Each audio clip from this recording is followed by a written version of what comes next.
Protests grow in Puerto Rico amid demands for higher wages. Protests in Puerto Rico are multiplying as government employees demand higher pay and improved pensions.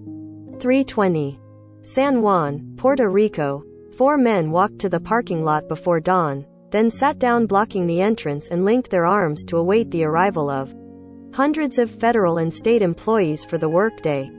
Protesting years without pay raises, the 4 employees of Puerto Rico's Authority of Roads and Transportation refused to budge.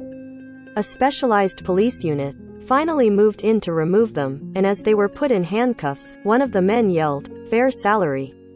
Give us what you owe us."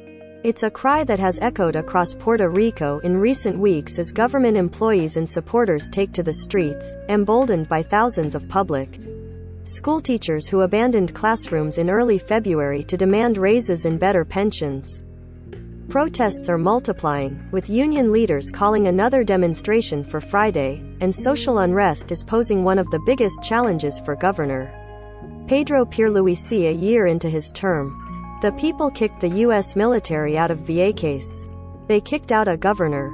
"We can make this happen," said Abner Dummy, who teaches history in the northern town of Naranjito. Legislators are the only public workers who have an automatic cost of living increase for their salaries. The U.S. territory's other public employees have not gotten pay raises in more than a decade, sometimes 2, as the cost of living rises and the island fights to emerge from a lengthy economic crisis and a government bankruptcy in the aftermath of deadly hurricanes, earthquakes and the pandemic. Power and water bills are nearly 60% higher in Puerto Rico than the U.S. average.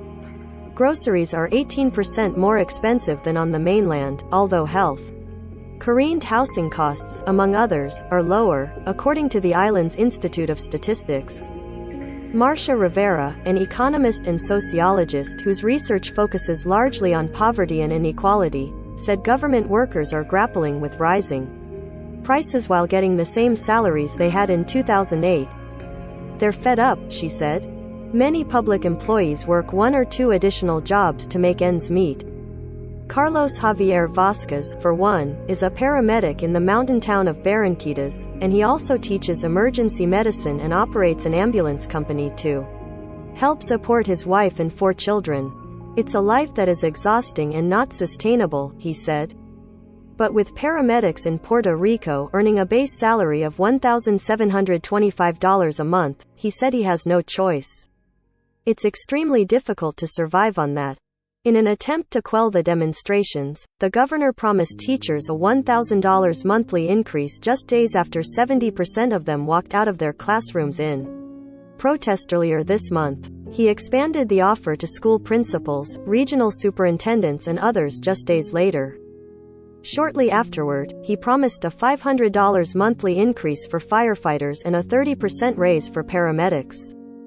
Pierluisi's actions only fanned anger among other government employees, with some demanding their own pay increases as others fume over the governor's recent comment that no one is forced to become a firefighter or police officer. A problem is that all those increases promised by Pierluisi rely on federal funds that expire in upcoming years, and many people did not believe the governor when he promised to find local funds to make the increases permanent.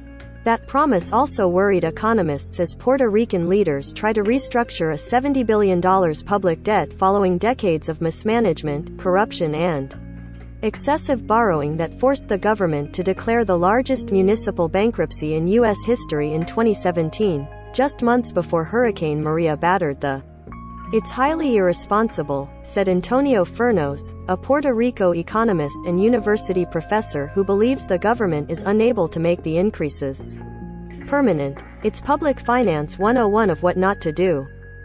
Furnos said one of the key things that made the government go bankrupt was to use temporary funding for fixed costs. "They certainly haven't learned their lesson yet," he said. Puerto Rico is the poster child for government finances mismanagement. "This is the worst timing for all wage earners." Rivera, the poverty researcher, agreed, saying no salary increase should be authorized without having a financial policy in place.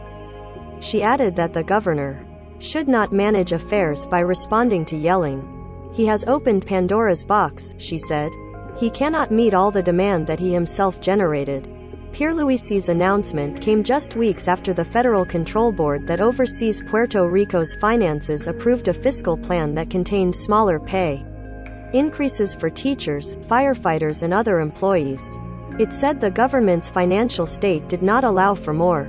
The governor has said a new compensation plan will go into effect next year and bring higher wages for thousands of public employees, yet he also says he won't be able to raise the pay of all public workers.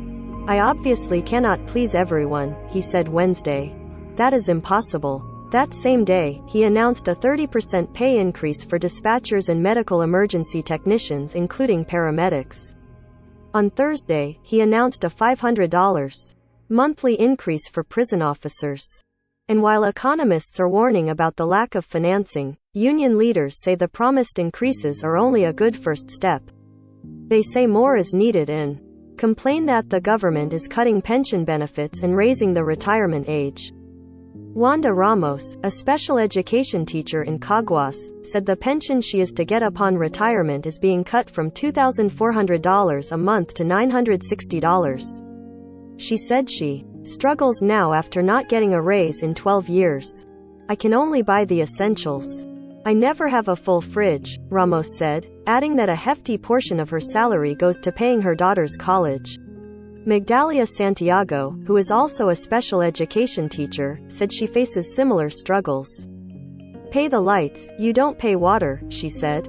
Public school teachers in Puerto Rico earn a base salary of $1,750 a month and are demanding a minimum of $3,500. Meanwhile, firefighters earn a base salary of $1,500 a month and are seeking $2,500 in an improved pension plan. Union leader Jose Tirado said firefighters previously could retire at age 55 after 30 years of service with up to 75% of their salary. Now, the minimum retirement age is 58 and they get only 33% of their salary, he said. The quality of life, with those salaries they earn, is a misery, Tirado said.